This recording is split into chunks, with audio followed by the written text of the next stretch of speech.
I kicked off my heels and collapsed onto the couch when 3 people started pounding on my door. Through the peephole, I saw my unemployed brother, my manipulative mother, and my silent father. My brother yelled, "Hand over $40,000 right now, or we're not leaving." You won't believe what happened next. Before we continue, please subscribe and hit that notification bell. This story is about family betrayal, legal warfare, and the sweetest revenge you've ever heard. My name is Victoria Hayes.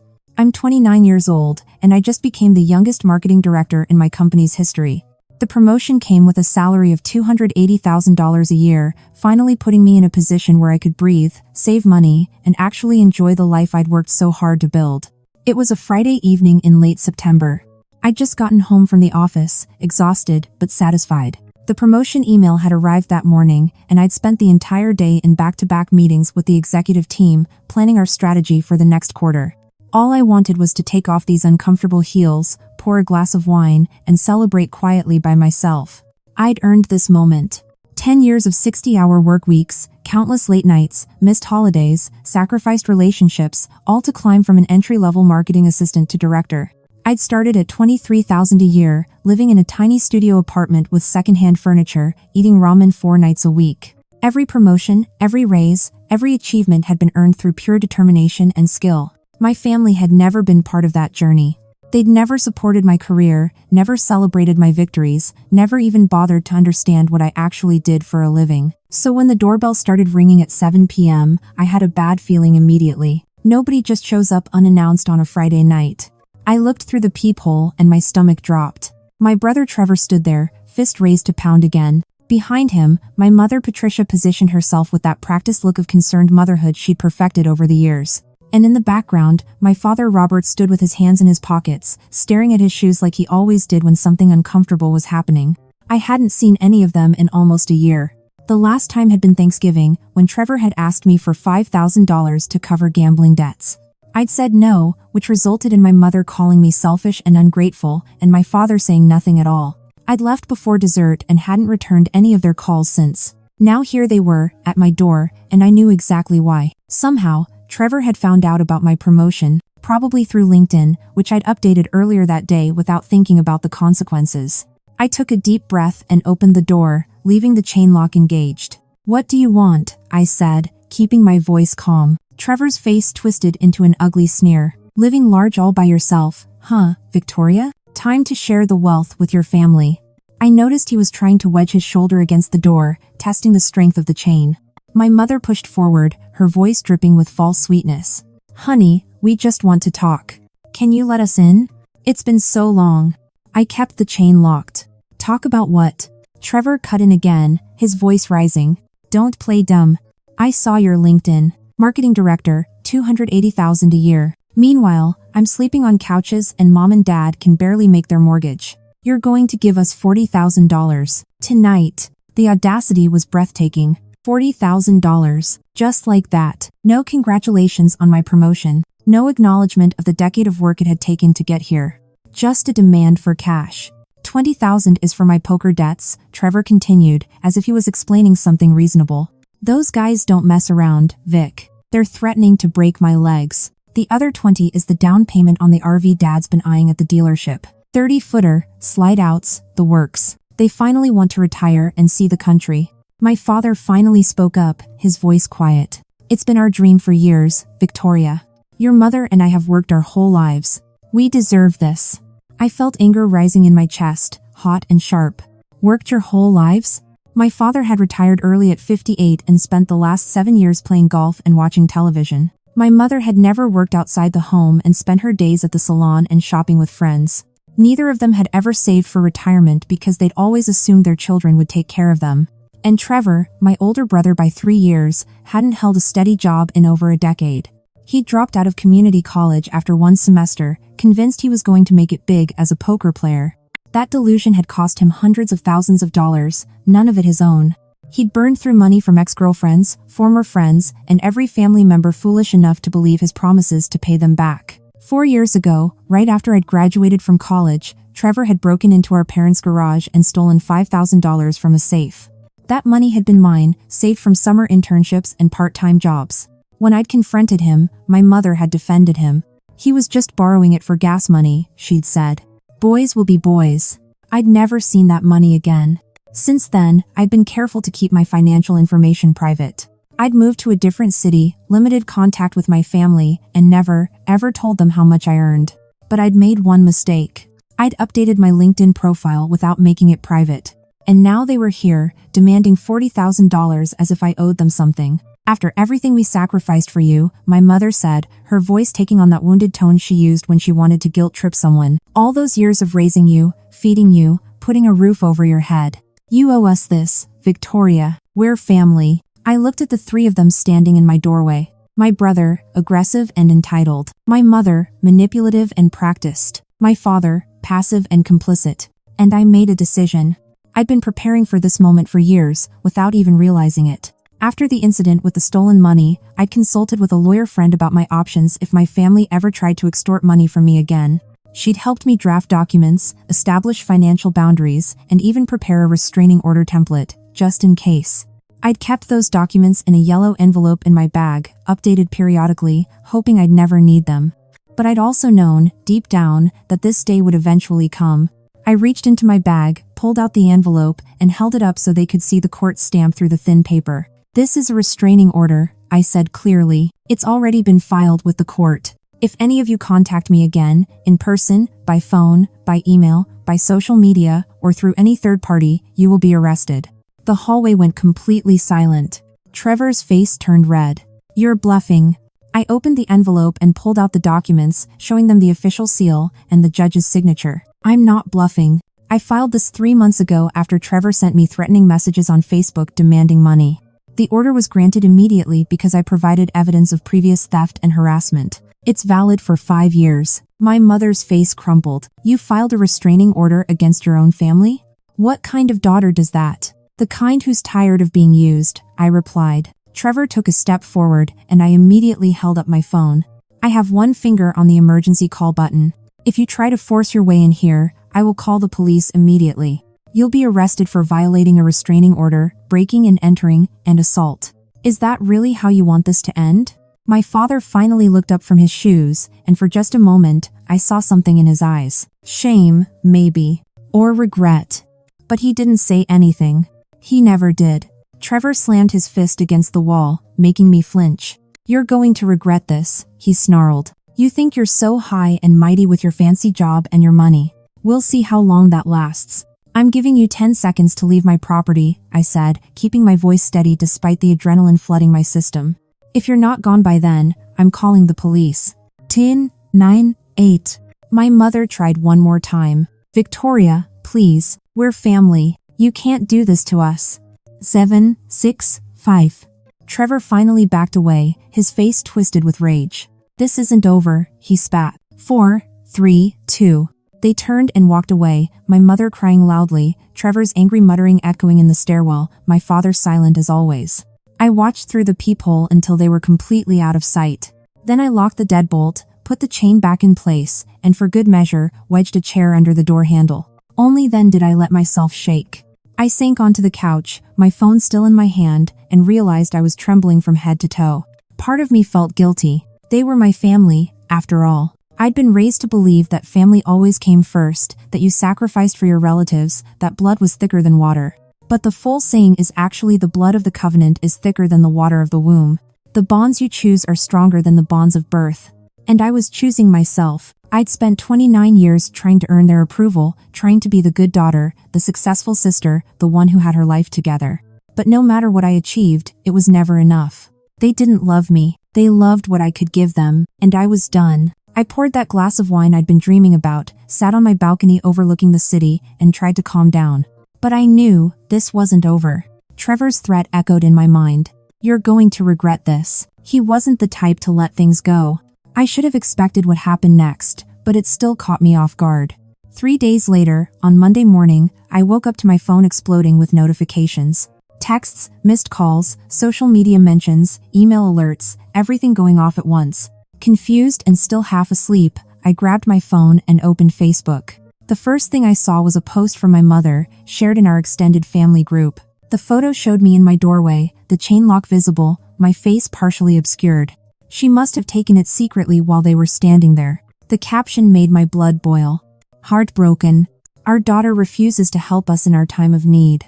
After everything we sacrificed to raise her, she slammed the door in our faces. Please pray for our family. The post had been up for 6 hours and already had over 100 reactions and dozens of comments. Cousins I barely knew were chiming in with messages of support for my parents. How could she do this to you? Family should always help each other.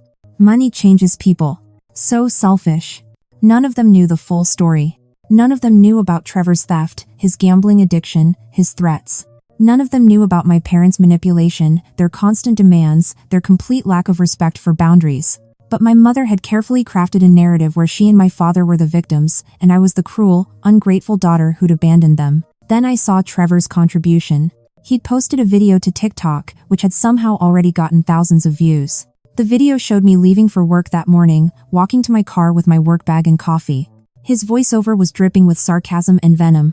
Look at my sister, the big shot marketing director, making bank while her family struggles. Meanwhile, I'm sleeping on friends' couches because I can't afford rent. Real nice, Victoria. Real classy. The comments section was brutal. Strangers who knew nothing about our situation were piling on, calling me selfish, entitled, a corporate witch. Some comments were even threatening. I felt sick. This was character assassination, played out on social media for everyone to see. My professional reputation, which I'd spent a decade building, was being destroyed by people who'd never worked a real job in their lives. I opened my laptop and checked my work email. My stomach dropped. Forwarded from my boss, Victor Chen, was an email that had apparently been sent to everyone in the marketing department.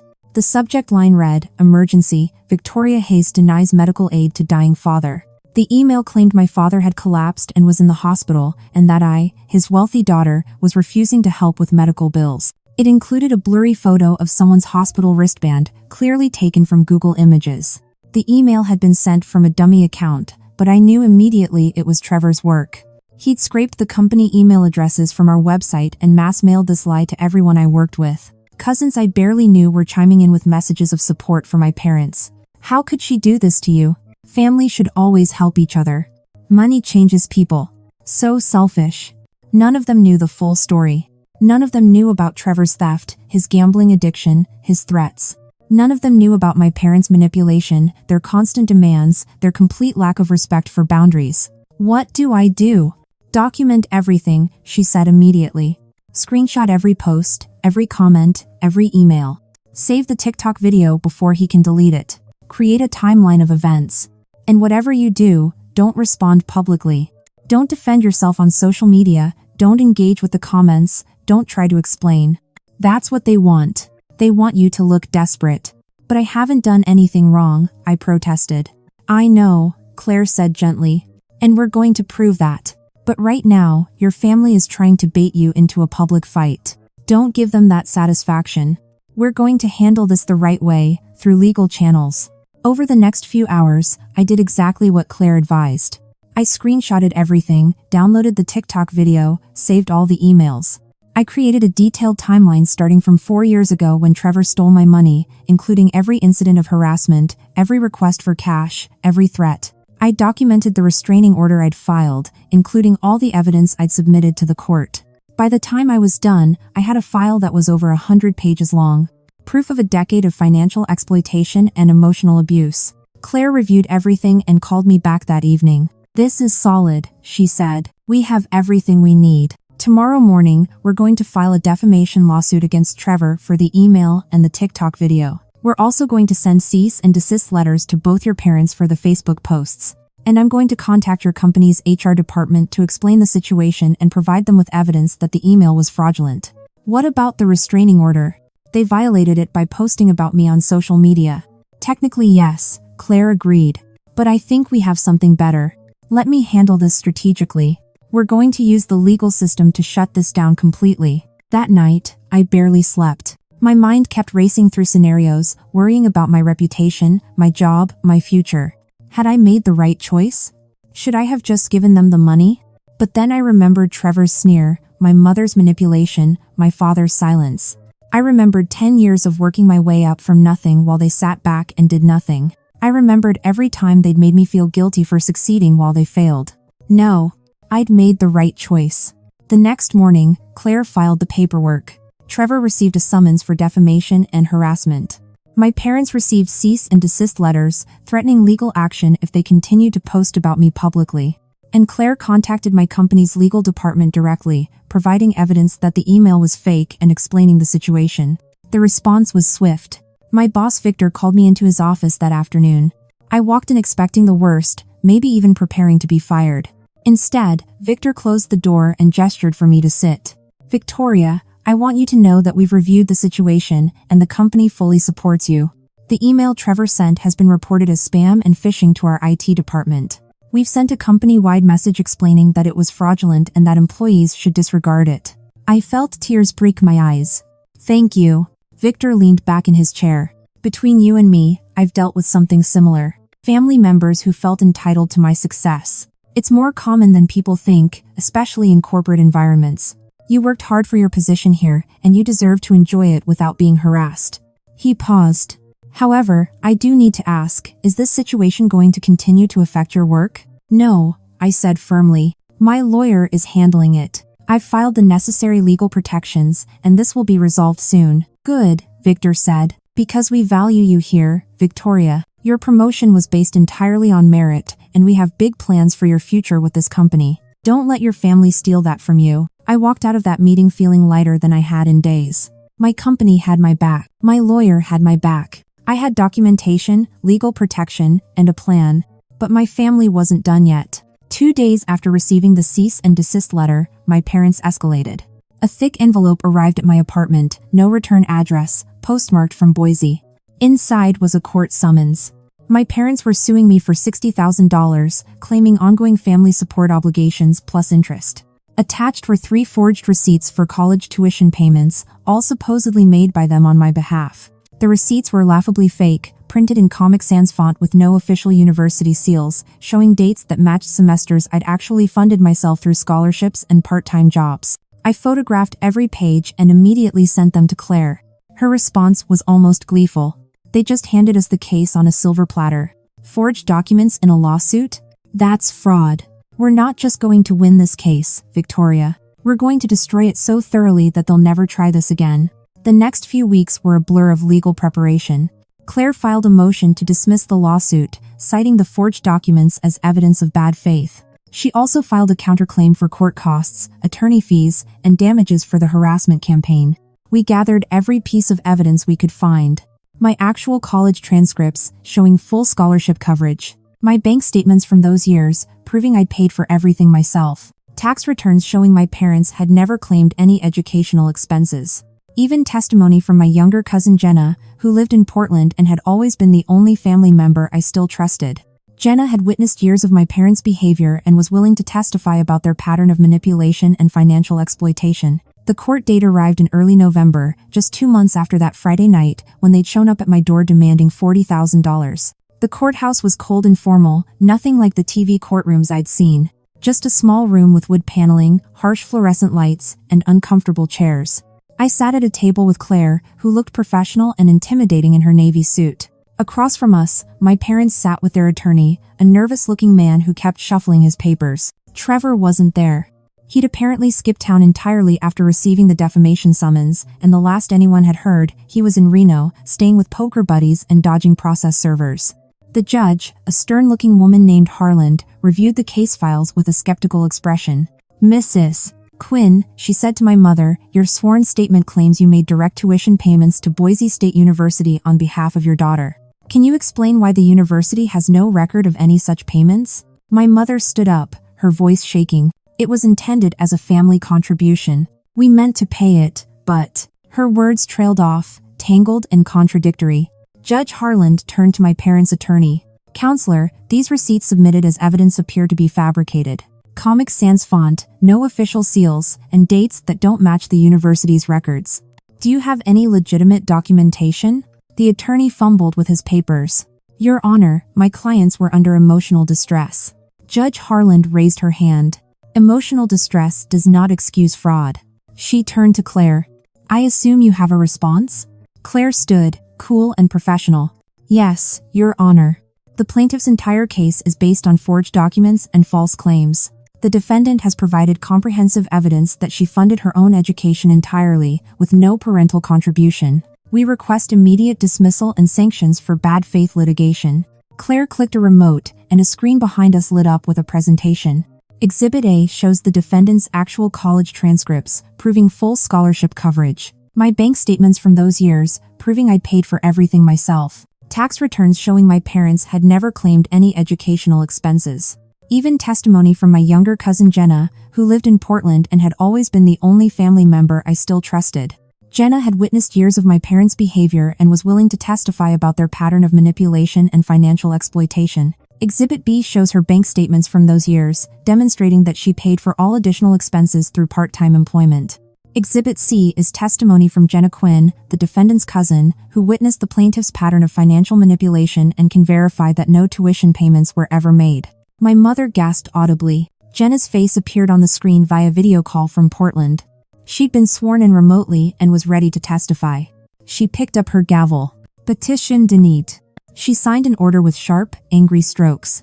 Defendant is awarded attorney fees in the amount of $20,000, payable within 30 days. Additionally, I'm issuing a 5-year no-contact order. David and Patricia Quinn are prohibited from contacting Victoria Hayes within 500 feet, by any means, for the next 5 years. Any violation will result in immediate arrest. My mother's gasp cut through the quiet courtroom. My father dropped his head into his hands. The bailiff announced, "All rise," as Judge Harland left. I clutched the certified copies of the order, ink still fresh, and felt something break loose in my chest. Relief. Vindication. Freedom. In the hallway outside, I saw Trevor lurking by the vending machines, hood pulled low over his face. Apparently he'd shown up despite the summons he was dodging. 2 sheriff's deputies intercepted him before he could get close to me. Restraining order violation, SEER. Hands where we can see them. Trevor protested loudly, his voice rising. She's my sister. I have every right to be here. One deputy radioed for backup while the other steered Trevor toward the exit stairwell. His glare burned through the glass panel as they led him away, but I didn't flinch. Outside, autumn sunlight filtered through the maple trees, golden leaves falling in lazy spirals. Claire snapped her briefcase shut and looked at me with something like pride. You defended yourself, and you won. I took a deep breath, my lungs finally unclenched after months of tension. Victory, documented, stamped, and delivered. 8 months later, I stood in my new backyard, twisting the nozzle on a garden hose. Water arced over the apple sapling I'd planted in spring, its roots now firmly gripping the Idaho soil. Behind me, my bungalow gleamed with fresh paint. No graffiti, no slashed screens, no threatening messages. Just peace. My promotion to vice president had come through last quarter. $320,000 base salary, leading the Digital Innovation Committee, with a seat in actual board meetings. The same boardroom where executives now asked for my input instead of dismissing my ideas. Trevor had vanished entirely. The last I'd heard through the family grapevine, he was still in Reno, couch surfing and gambling, leaving a trail of unpaid debts and broken promises. No forwarding address, no calls, no threats. Just gone. My parents had been forced to sell the RV they'd never actually bought, liquidating their dream at a used lot in Nampa for half its value just to pay the $20,000 sanction from the court. They'd moved into a weekly rate motel off Chinden Boulevard, the kind of place with a flickering neon vacancy sign.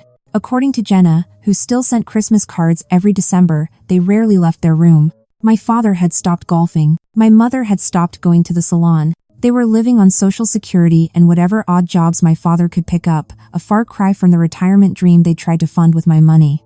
Part of me felt bad for them, but most why, I felt free. In July, an envelope had arrived with my grandfather George's shaky handwriting on the front. George was my father's father, a quiet man in his 80s, who'd always been kind to me. Inside was a single sheet of paper, written in fountain pen ink. Granddaughter, I don't understand all the details, but I trust you did what was right. Stay strong. No return address needed, no signature, just George. He'd been radio silent since the court case, and I understood why. Taking sides in a family war was painful, especially at his age. But that one letter meant everything. It meant at least one person in my blood family saw me as more than a wallet. Jenna's Christmas cards kept coming too, simple Hallmark verses with just her signature. No phone number, no updates, just a reminder that she was still there, still on my side. I taped each one to my fridge next to my work calendar and committee meeting agendas. Small reminders that chosen family mattered more than blood. Now, standing in my backyard as the sun set, painting the stucco walls gold, I felt something I hadn't felt in years. Contentment. I coiled the garden hose, my hands dirt-streaked but satisfied. The Digital Innovation Committee had launched our first app last month. 1 million downloads in the first week, a significant bump in company stock, and a toast from Victor at the company offsite. To Victoria's vision, he'd said, and everyone had raised their glasses. My vision, my success, my achievement. Not funded by family obligation, not built on guilt, not sustained by manipulation. Just mine. No surprise visits, no demands, no group chats filled with passive-aggressive posts. No threats, no lawsuits, no forged documents. Just peace, quiet, and the freedom to build the life I'd always wanted. I walked inside, rinsed the dirt from my hands, and poured a glass of wine. The same celebration I'd tried to have 8 months ago, before everything exploded. But this time, it was real. This time, I could actually enjoy it. Because I'd learned something crucial through this whole nightmare. Family isn't about blood or obligation.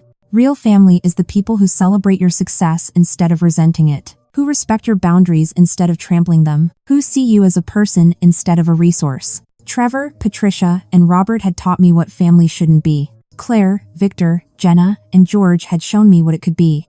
And I'd learned to build my life around the people who actually valued me. The apple tree in my backyard would bear fruit in seasons I decided. I'd planted it, I'd water it, I'd watch it grow, and when it finally produced apples, I'd share them with people I chose. People who deserved them. Not people who showed up demanding payment for the crime of being born into the same family. I sat on my new patio furniture, watching the sunset paint the sky in shades of orange and pink. My phone buzzed once, a work email about tomorrow's meeting. Nothing urgent, nothing dramatic, just normal life. The life I'd fought so hard to protect. If you're in a situation where your family treats you like an ATM instead of a person, I want you to hear this. You are not obligated to fund their failures. You are not responsible for their poor choices. You are not selfish for setting boundaries. You worked for what you have. You earned it. And you have every right to protect it from people who see you as nothing more than a source of money. Blood doesn't entitle anyone to abuse you, financially or otherwise. And sometimes, the most loving thing you can do for yourself is walk away from people who refuse to see your worth. It won't be easy. They'll call you selfish, ungrateful, cruel. They'll try to turn other people against you. They'll play the victim and paint you as the villain. But you hold firm. You document everything. You get legal protection if you need it. You build boundaries and you defend them. Because on the other side of that fight is freedom. Real, genuine, peaceful freedom. The freedom to live your life on your terms. The freedom to succeed without guilt. The freedom to choose who deserves your time, your energy, and yes, your money. I chose freedom. I chose myself. And 8 months later, standing in my backyard watering a tree I planted with my own hands, I can tell you it was worth every difficult moment. Every lawsuit, every threat, every sleepless night. All of it was worth it to get here. To this moment of peace. My name is Victoria Hayes. I'm 29 years old. I'm a vice president making over $300,000 a year. And I owe my family absolutely nothing. Zero contact. Zero obligation. Zero regrets. The end.